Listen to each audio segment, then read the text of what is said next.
Boa tarde, muito obrigado aí pelo convite, o time de Databricks, aí representado pelo Luiz, Jean, Lívia. Será um prazer aqui poder falar um pouquinho sobre o caso do Grupo Casas Bahia, mas começando, como tudo tem um começo, partindo muito mais para a história de onde a gente compartilhou, o que foi a nossa jornada, né, como a gente chegou lá. Então, o time do Grupo Casas Bahia começa a trabalhar com dados de uma maneira um pouco mais estruturada, ali a partir de 2018, 2019. Né? Chegamos em 2020 adotando um pouco mais a metodologia de dados tradicional, aí mais comum, Data Engineer, colhendo algumas cadeiras mais específicas. E começamos a utilizar Databricks mais massivamente. Hoje a Databricks está dentro de toda a nossa infraestrutura, todos os nossos pipelines, toda a parte de ciência de dados, governança, a gente está dentro do mesmo pacote. Né? E aí aqui coloquei alguns marcos que nos trazem até hoje, quando a gente fala principalmente aí do case que vamos falar aqui de Generative AI. Então a gente trazendo alguns deles, né? Então a gente tem a entrada ali em 2021 da Feature Store, nós somos um dos primeiros cases na América Latina falando de Feature Store. Dentro do Grupo Casas Bahia foi uma mudança em marco muito importante, né, de você ter reuso de features, características para ser consumidas dentro dos modelos. Partimos para 2022, ali trazendo a parte de AutoML, né, que também traz uma mudança de paradigma segundo os conhecimentos agregados. E aí a gente vem trazendo todas as soluções. E o nosso grande último marco, né, quem acompanha aqui um pouco mais de algumas coisas que a gente posta, é a migração da SaaS, né, onde a gente saiu 100% da SaaS para a entrada dentro do Databricks, né? 100% dessa adesão. E isso nos habilitou hoje a gente falar um pouquinho da migração GCP. Então, para a gente ser agnóstico, a gente está podendo ser multi-cloud de uma maneira um pouco mais tradicional. Então, hoje, todos os meus pipelines são escritos e podem ser executados em qualquer cloud dentro existentes hoje em dia, inclusive um Alibaba, um Oracle, se fosse o caso, mas a gente está indo para GCP. Nós temos o caso do Data Sharing, que isso aqui é um caso marcante também, com a entrada do Unity Catálogo que nos habilitou. Então a gente para um pouco de ter aquelas transferências de arquivos massificados para muitas que a gente trata entre empresas, e a gente começa a utilizar o Databricks como um pivô em movimentação. Então você tem mais governança, você tem mais controle, você tem mais segurança entre toda essa estrutura. E depois a gente tem aqui o caso da Jenny, né, que para a gente é um puto orgulho representar e falar, que foi a parte de a gente entrar um pouco com o nosso chat GPT interno, consumindo os dados internos, mas não dados de arquivos, PDFs, dados de base mesmo. Então a gente tem ali a pergunta muito simples do qual é o meu faturamento, quais são as minhas transações, quais foram os meus pedidos cancelados, quais foram os meus pedidos com fraude, entre outras coisas. E eu vou deixar para a especialista falar depois melhor sobre o caso de Generative AI em si, das coisas. Como eu sou do time de engenharia, vamos falar um pouquinho de arquitetura, né? Como sempre a gente fala. Não vamos não, gente. Essa parte vamos pular, não faz sentido, porque o que a gente quer falar aqui é muito mais voltado ao que nós entendemos como o coração da estrutura de dados, que são pessoas. E a gente muitas vezes negligencia elas, tá? Falando sobre a jornada de pessoas, a gente tem que pensar em como melhorar cada camada de consumo dela. Como é que eu preparo as pessoas para terem um acesso à informação, como é que eu preparo as pessoas para estarem aptas ao que a gente está propondo e principalmente como é que elas vão trazer o Grupo Casas Bahia para onde ela nunca deve ter saído, protagonismo e ser o principal player de e-commerce, marketplace e tudo mais dentro do que a gente acredita. E dentro disso a gente tem basicamente 4 estruturas ou 4 arcabouços, né? A gente está falando do Data Foundation, governança, um pouquinho de passos de cultura e visão estratégica. Esse slide aqui ele é muito mais para simplificar, mas depois eu vou trazer. A gente tem um exemplo de cada um do que a gente está falando. O Data Foundation é realmente você fomentar o arcabouço. Como é que você prepara o teu ambiente para a entrada de um novo usuário? Quais são as ferramentas que ele vai ter para ter essa navegação? Quando eu falo, por exemplo, da Generative AI sendo utilizada dentro da nossa estrutura, do Jenny, é um facilitador. Quando eu falo de usar o Assistant, que é da Databricks, que foi que fomentou e possibilitou a gente sair de um SaaS, foi exatamente um outro grande foundation que nós tivemos. Por quê? Porque você deixa de ter aquela coisa de resistência de eu não sei fazer. Você não precisa mais saber, basta você saber perguntar. Né? Então isso para a gente foi muito, muito, muito importante. E entra a parte, a mesma coisa do AutoML. O AutoML no Grupo Casas Bahia ele é trabalhado de um pouquinho diferente do que a gente tem talvez no mercado. O AutoML a gente utiliza ele hoje dentro do time de Business Analytics, né? Pessoas mais focadas que não têm a profundidade para criar um modelo customizado para o grupo, mas a gente tem alguma coisa, uma dúvida se aquela ideia realmente ela é valiosa, se ela realmente traz valor. Então a gente basta usar o AutoML, cria ali primeiro um MVP muito mais rápido, porque não tem toda a profundidade que precisa, e depois do caso validado, é muito mais fácil de aprovar o orçamento, muito mais fácil de aprovar a ideia, você tentar uma coisa mais física. Quando a gente vai para a governança, o Unity Catálogo também é outro quebra de paradigma. A gente para de olhar e começa a ter um lineage completo da nossa estrutura, mas ele também é um habilitador de muitas das funcionalidades, né? A gente está discutindo agora, por exemplo, para a ciência de dados, e a gente está ali com o monitoring, precisa ter o Unity Catálogo. A gente não tinha um catálogo, vou dizer não pobre, mas um catálogo que era simplificado. Dependia de um engenheiro ir lá e preenchê-lo. Agora não mais, a gente usa a Generative AI para preencher o nosso catálogo. Esse catálogo também deixou de sair daquela coisa tradicional de ser um Excel, que vai validar para ser preenchido por um outro time. Ele começou a entrar na nossa esteira de CI/CD. Então tudo isso a gente fez uma transformação para fazer essa adequação. Pessoas e cultura. Aqui para mim acho que é a parte que mais eu prezo e que eu acho que entendo como mais relevante. Se as empresas não capacitarem suas pessoas, elas vão morrer na praia. Então a gente começou a fomentar isso muito forte. Dando um exemplo aqui, bem emblemático, a gente mudou o SaaS com mais de 108 sessões que foram realizadas com as áreas de negócio. 8, 9 workshops criados junto com a parceria com a Databricks para ensiná-los a utilizar o ambiente. Não foi simplesmente chegar e falar assim, agora migrem. Tem todo um treinamento, capacitação e desenvolvimento que são necessários das pessoas e elas precisam se sentir confortáveis com isso. E para isso também criamos a comunidade de dados, onde elas podem muito mais perguntar, interagir e saber com quem lidar no seu dia a dia, porque também não adianta só dar um treinamento. Ela vai lá, faz o treinamento, ela chegou no primeiro desafio que ela tem ali, naquele seu primeiro momento no dia, às 9 horas da manhã, e não conseguiu sair, ela não vai adotar a nova tecnologia. Então a gente se preocupa de estar sempre aberto a recepcioná-los. E por último, visão estratégica, é o tal que eu sempre falo, né? A gente brinca muito sobre democratização de dados, mas de uma maneira muito ditatorial. Acho que todo mundo já trabalhou numa empresa que, não, a gente tem que democratizar, mas ela só pode acessar o dado via Power BI, ou ela só pode acessar o dado a partir do Excel. Isso não é democratizar, isso é ditatorial. Então a gente também foi para um ambiente onde a gente, além de permitir um pouco mais de ferramentas, de uma maneira gerenciável, ou de necessidades específicas, a gente construiu a nossa plataforma, que aí depois o Luciano vai acabar se aprofundando. Então, dando mais aqui um exemplo, os gifzinhos, mais para mostrar, né? Então, o Assistant, você pode virar o código, você não precisa saber não necessariamente muita coisa de query ou de performance, ou qual que é o melhor jeito de extrair o dado, ele te gera, basta você saber qual a tabela que você quer consumir e ele vai te gerar as agregações. Ele também lida do Unity Catálogo, então por isso que acaba funcionando um pouco melhor. O Unity Catálogo, já falei várias e várias vezes, para mim é uma grande ferramenta, né, da estrutura, muito bacana.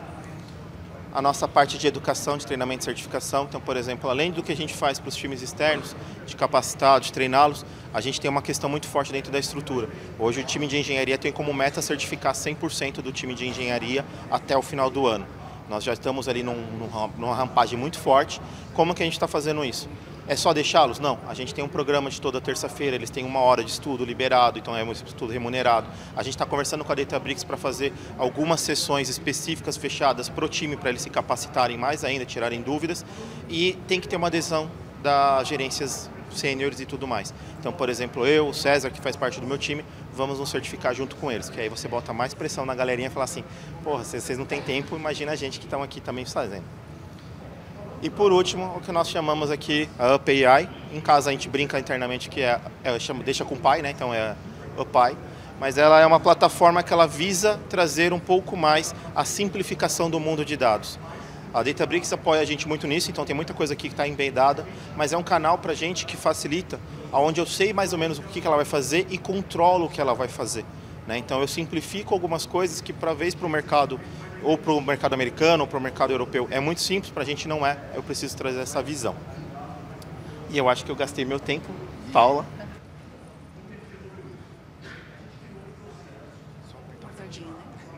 Oi, gente. Bom, vamos falar um pouquinho aqui de números, só para contar a historinha aqui e contextualizá-los no nosso case. Então, a Casas Bahia aqui tem mais de 1.000 lojas físicas. A gente tem uma base de clientes aqui com 90 milhões, né, de registros, então a gente tem bastante coisa aqui. O nosso GMV bruto em 2023 foi de 42 bi, então foi um valor considerável. E aí, diante disso, a gente tem muitos pedidos e, consequentemente, um autoatendimento ali bombando. Então, o que a gente consegue atender ali no chatbot, a gente passa ali, tem as opções, mas muito transborda para os nossos atendentes. E aí, os números que a gente traz ali. Eu tenho mais de 70 operadores e recebo mais de 75 mil ligações nas centrais todo mês. E aí, os motivos diversos ali, né? Atualização do status do pedido, esclarecimento de dúvidas e registro de reclamações. Mas qual o desafio disso, né? A gente identificou aqui 2 grandes desafios, que é o que a gente vai trazer aqui hoje. Então, o primeiro é toda chamada que transborda ali para o operador precisa ser registrada, né? E esse registro nem sempre o motivo é o motivo do qual a pessoa ligou. Por quê? Tem a pressão, tem a correria ali, a pressão por eficiência, enfim. E o atendente vai lá e coloca o primeiro motivo que está aparecendo ali. Como, por exemplo, arrependimento é um dos nossos maiores motivos e, de fato, não é tudo isso que acontece, não é só arrependimento. Então, esse foi o nosso primeiro desafio. E o segundo é, como é que eu consigo medir a qualidade desses atendimentos? Eles estão seguindo o padrão das Casas Bahia? A gente tem ali as regras para decidir, né? Se eu estou tendo um tratamento humanizado, seguindo os processos. Eu não consigo fazer essa escuta, né? Porque você tem que escutar ali a amostra. Então, como é que a gente faz para garantir a qualidade dessas ligações? Foi aí que a gente trouxe essa necessidade aqui para o time da Databricks, né? Lívia, Lucas, Jean, que nos ajudaram aqui com isso, abraçaram o nosso desafio, junto com a área de atendimento, o Fernando Soto, que também ajudou pra caramba a gente. Então, o primeiro problema que a gente quer resolver com o modelo de IA, eu consigo reclassificar o atendimento, então, identificar o real motivo daquele atendimento. Então, esse foi o primeiro case. E, junto com isso, já gerar um resumo da chamada. Mas por que um resumo? É que na hora que a gente passa para a próxima etapa ali, né, para a área responsável para resolver, já vai um breve resumo e a gente é mais tempestivo nessa resolução. Então, foi isso. E esse mesmo modelo de IA, ele consegue também trazer as notas desse atendimento. Então, trazer uma nota ali pelos pilares que a gente tem hoje e também uma nota final de performance. E, além disso, gerar uma justificativa dessa nota. Então, assim, o desafio foi grande. Então, o modelo de IA que consegue trazer resolver todos esses problemas aqui para a gente. Então, aqui a gente começa um case interessante para vocês verem, o nosso playground, que realmente é um playground. Você consegue escolher os modelos de LLM que você quer testar. Então, é bem interessante, tanto dentro dos modelos ali pagos, né, como os open source. E aqui o prompt, que é o prompt que a gente precisa delinear bem o nosso problema. Então, aqui o que a gente falou? Que a IA deveria ser capaz de ouvir uma ligação de uma empresa de varejo, teria que identificar quem é o cliente, quem é o atendente, não poderia inventar, então ela teria que trabalhar só com os dados que ela recebeu da transcrição, e trazer o motivo da ligação, a justificativa, um resumo breve dessa ligação, e a nota do atendente e a justificativa dessa nota. Então, foi esse o case que a gente trabalhou aqui junto com a Databricks. Só passando mais um slide, porque aqui a gente consegue ver que a gente consegue comparar soluções. Então, é bem interessante para vocês que forem trabalhar, né, no playground. A gente consegue escolher mais de um modelo e testar o mesmo modelo ao mesmo tempo. Então, aqui a gente não mudou o prompt, colocou o mesmo prompt no DBRX e no Llama 3. E aí a gente observa aqui as respostas, que vem aqui nesse aqui. Então, aqui é já a parte final, né? Não dá para entrar muito nos detalhes, mas a gente trabalhou aqui com esses 2 modelos, com os mesmos parâmetros. E aí, como vocês podem ver, ambas as soluções nos trouxeram que o motivo foi atraso na entrega. Só que uma solução aqui deu uma nota do atendente de 25, a outra 28. Aqui, nosso range é de 0 a 30. E aí, foi bem interessante que no Llama ele fala que o atendente foi educado. Já no DBRX ele não pegou, não trouxe essa menção. E no DBRX ele fala aqui que ele dá um foco no atendimento do cliente, que ele tentou resolver ligando para a empresa transportadora para ver onde que estava o pedido. Isso é bem interessante, mas o Llama não captou essa informação. Então, aqui é mais para exemplificar como é que a gente consegue testar e comparar. E aí temos mais ferramentas agora da Databricks, né, no Mosaic AI, o Framework, que consegue fazer essa comparação, mas aí vocês procurem o pessoal da Databricks para conhecer melhor. Enfim, agora aqui só listando os benefícios mesmo, né? Então, essa identificação tempestiva, ação imediata, né, que a gente consegue tratar mais rapidamente, direcionar para a área correta, redução de custos, enfim, automatização do processo, melhoria no FCR aqui, que é no First Call Resolution, que é o nossa métrica, e também o aumento do NPS. Então, aqui foi uma breve discussão, mas o Pinho vai falar um pouquinho mais para vocês.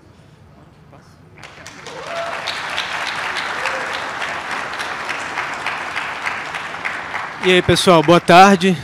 Acho que para fechar bem o que esse time aqui falou, a gente está usando muito isso quando a gente fala de Gen AI, de AI, a gente quer colocar isso para ponta, a gente quer democratizar tudo isso, né?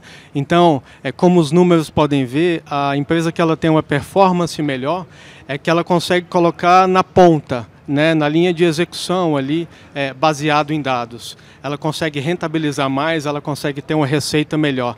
E esse que é o caminho. O caminho não é o time de dados construir modelos, somente o time de dados construir modelo, análise. É isso permear por toda a companhia. E aí a gente está falando do nosso principal alvo, que é a democratização dos dados. Então, como eu falei, a gente tem que permear isso sobre toda a estrutura. A gente tem que fazer com que isso seja um ativo acessível na tomada de decisão da ponta, na tomada de decisão de todos os níveis, né? E para fazer isso... Opa, voltar. A gente tem uma série de etapas que a gente tem que cumprir. Primeiro, eu acho que não é do dia para a noite, né? E tem que ter um time... muito robusto e comprometido para conseguir fazer essa transição, para conseguir fazer essa democratização. Além de um time preparado e sendo preparado ao longo do caminho, é importante a gente contar com bons parceiros também. E ao longo, acho que desde final de 19, 2020, a gente, me perdoa se eu errei a data exatamente, mas... a gente tem contado com o apoio da Databricks e tem evoluído muito, né, nessa jornada de democratização e de uso dos dados, né? Acho que isso é muito importante. Além disso, assim, a gente tem conseguido usar o Databricks de ponta a ponta, desde a ingestão primária até agora mais brevemente na entrega do dado para o usuário, no Generative AI, na Genie, que a gente vai usando, e eu vou mostrar um pouquinho aqui. Então, acho que a gente tem evoluído e esse conjunto de evolução de produto, a parceria é forte, a gente tem conseguido de fato criar um ecossistema muito robusto. E é complexo porque... pensa que a gente está falando de uma empresa onde a gente está tratando dados como um dos ativos principais. Então, desde o cliente que ele acessa nosso site ou nosso app, ele faz uma busca, ele escolhe um produto, ele coloca no carrinho, ele passa pelo nosso perfil lá de compra, ele passa pelo pagamento, a gente tem que entregar e depois a gente tem que atender, como bem falou a Paulinha aqui. Todos esses pontos a gente precisa de dados para a gente tornar esses processos muito mais produtivos e muito melhores e muito mais satisfatórios.